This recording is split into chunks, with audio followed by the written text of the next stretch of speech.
Hello, fellow truthers. I'm David Ravel, and this is ValueSide for Tuesday, March the 1st. For all of our articles and podcasts, visit valueside.com. Well, today, Biden's moment in history just ahead.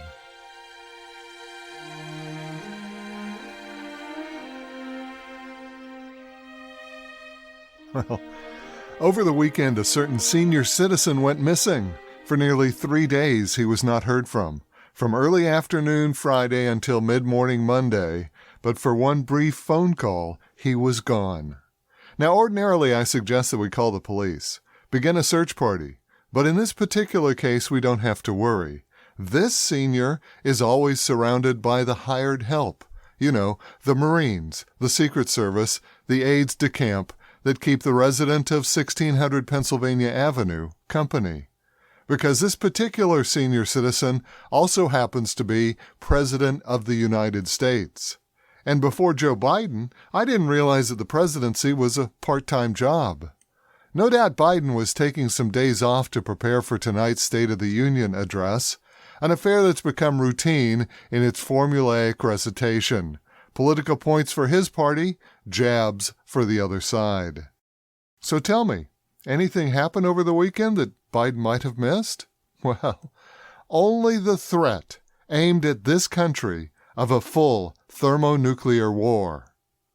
Ironically, this isn't the first time we've come up against the Russian bear in a time of crisis.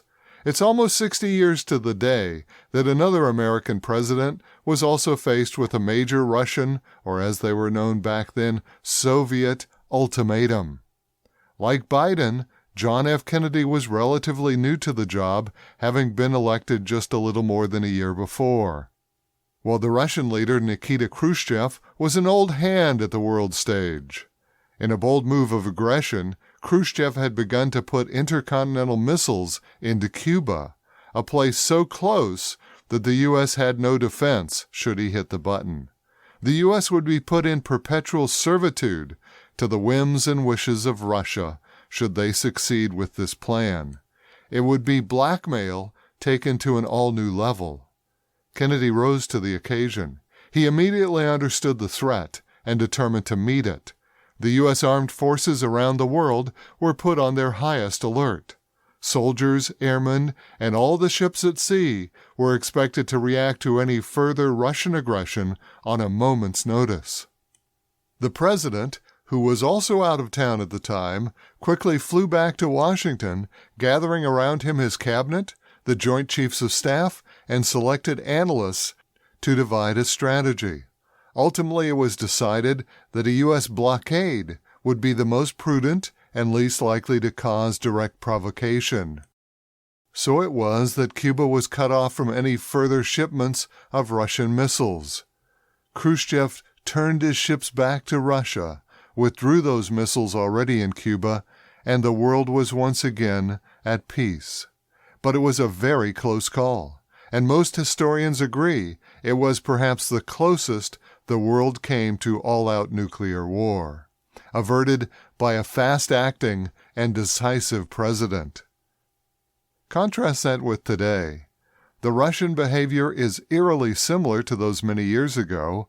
Russia is belligerent, commanded by a man who many in the West consider unstable. Remember Khrushchev taking off his shoe to beat the table at the United Nations? Today, most of the American press portrays Vladimir Putin in much the same way as Khrushchev, and that may be true. But it makes the egregious action of our own president all the more negligent. If Putin is indeed unstable, it's all the more reason to engage him, communicate, take visible actions to try to deter his sinister goals. Hiding in Newcastle, Delaware, will only enrage Putin further. But my worst fears are that's exactly what our president did this weekend, hide in Delaware. No doubt preparing for tonight's speech, looking for that memorable turn of speech, the phrase that will place him in the history books. Little realizing that history has already called. History was here this weekend, when one of America's major opponents threatened all-out war. But Biden took the weekend off. For Biden, this weekend, history called. But there was no one to answer.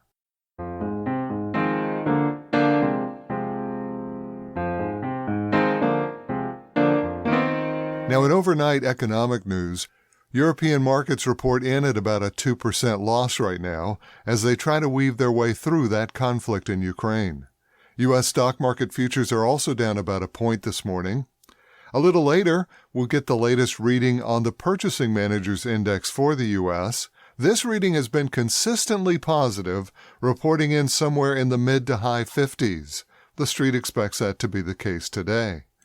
In earnings today, look for retailers Target, Ross Stores, and Kohl's department stores to be on everyone's watch list, as they'll give us some indication of future trends for the consumer. Also reporting today will be Salesforce.com and a couple of Canadian banks which will draw attention, the Bank of Nova Scotia and the Bank of Montreal. Canadian banks have a lot of explaining to do right now.